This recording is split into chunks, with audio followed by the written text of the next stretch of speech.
davantage, en tout cas, dans le débat public. En fait. Je vais en dire quelque chose de très simple, c'est que la politique, c'est pas des partis, c'est pas des institutions, c'est pas des personnes avec des costards cravates qui parlent à la télé où on a l'impression qu'ils ne résolvent pas les problèmes. La politique, c'est le pouvoir. Et le problème, c'est que quand vous vous occupiez pas du pouvoir, le pouvoir, lui, s'occupe de vous.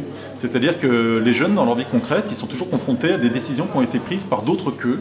Et donc moi, je les invite au contraire à se dire qu'ils doivent peser aujourd'hui dans la société, que leur avenir, il faut qu'ils le prennent en main. Ça passe évidemment par un point de vue individuel, quelle étude je fais, quel type de travail je veux avoir, comment je m'engage, mais ça passe aussi par un point de vue collectif. Il faut que les jeunes, de manière collective, aujourd'hui, puissent s'exprimer. Il y a énormément de mouvements de jeunesse, il y a énormément d'associations qui sont prêtes à les aider, des partis politiques, des syndicats, bref, beaucoup de choses. Il faut que la jeunesse reprenne son destin en main, parce que dans un monde où il y a de plus en plus de vieux et de moins en moins de jeunes, il risque de ne plus être écouté.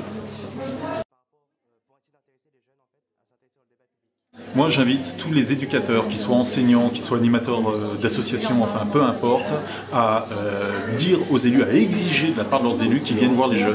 Et que ce soit un débat, un vrai débat, sans tabou, où l'élu se met à l'écoute des jeunes, où les jeunes disent ce qu'ils ont à dire. Parfois c'est violent, parfois c'est pas facile. Moi j'essaie de le faire chaque semaine, d'aller voir des classes de lycée, des classes de collège, ou comme ici des IUT, peu importe.